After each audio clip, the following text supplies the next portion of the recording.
तो ठीक है, देखिए महागठबंधन के प्लेटफॉर्म पे ये बात तो सही है कि अभी कोऑर्डिनेशन कमेटी का जो अध्यक्ष बने हैं तेजस्वी जी, और निश्चित तौर पे ये कांग्रेस पार्टी का स्टैंड है।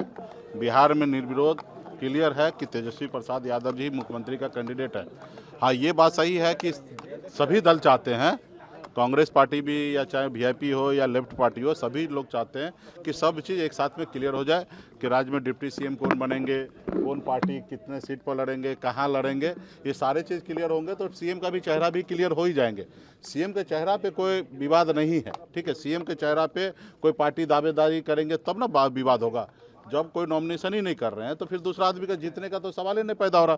हाँ, अगर कांग्रेस पार्टी बोले कि हमारे दल से कोई सीएम का कैंडिडेट है तब इस पर कोई चर्चा हो सकता है। रहा कि जेन्युइन बात है कि अगर गठबंधन में सारे चीज़ एक साथ में क्लियर होंगे और अभी तक एनडीए का भी कुछ नहीं है तो हम लोगों को समय रहते हुए 12 तारीख को भी बैठक है हम लोगों का। इसी तरीके से हम लोग लगातार बैठक कर रहे हैं।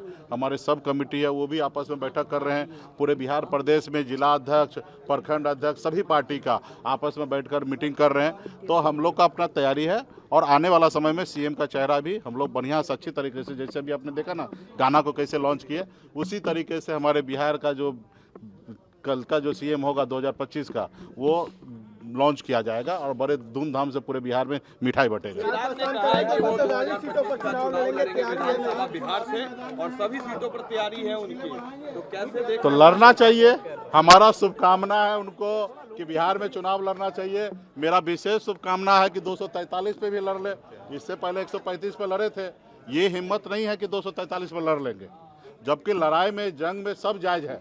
जब आपने उस समय में महागठबंधन एनडीए को हराने के लिए मैदान में उतरा तो बताइए एक आदमी से आप क्यों लड़े नीतीश कुमार जी से? उस समय ही आप अपनी ताकत दिखाते। आप स्वर्गीय रामविलास पासवान जी का बेटा हैं और आप अपने आप को कहते हैं कि शेर के बच्चे हैं। तो शेर के बच्चे ऐसा नहीं होते हैं कि आधे सीट पर लड़ते। उस समय आप डर गए तो अभी क्या लड़िएगा? जब तक मोदी जी 29 तक देश में सरकार में रहेंगे तब तक चिराग पासवान जी उनके पीछे पीछे चलेंगे। वो ताकत नहीं है। तो लड़े ना, मना किसने किया है? देखिए वो गोल गोल घुमा रहे हैं। वो अपनी पार्टी के सब टिकट वो खुद निर्णय लेते हैं किनको लड़ाना, किनको देना, किसको नहीं देना। अब वो बोल रहे हैं कि पार्टी समीक्षा करेंगे, पार्टी कहेंगे। तो पार्टी में है कौन? चिराग पासवान जी के अलावा है कौन? और कोई भी पार्टी, क्षेत्रीय पार्टी जितने भी है, सभी पार्टी में जो लीडर जो कह दिया वो कह दिया। नेशनल पार्टी में एक बार बात हो सकता है, नेशनल पार्टी में भी क्लियर है। मोदी जी अमित शाह जो कह देंगे वो होगा। कांग्रेस पार्टी में राहुल गांधी जो बोलेंगे वही होगा। वीआईपी पार्टी में मुकेश सहनी जो बोलेंगे वही होगा। आरजेडी में जो तेजस्वी जी कहेंगे वही होगा। तो भाई चिराग पासवान जी की भी पार्टी में, एलजेपी में चिराग पासवान जी जो कहेंगे वही होगा। उसके अलावा 1% भी कुछ नहीं होगा। तो अपने नेता के ऊपर क्यों डाल रहे हैं? घुमा क्यों रहे बिहार के जनता को? सीधा बोलिए ना कि हम चुनाव लड़ेंगे और इस जगह से लड़ेंगे और दिल्ली का कुर्सी छोड़कर आइए लड़िए और 243 जगह लड़िएगा तो हमारा विशेष शुभकामना आपको। देखिए हमारी लड़ाई आरक्षण का है। निश्चित तौर पर वो आरक्षण देंगे तो हम प्राण भी देने के लिए तैयार रहेंगे।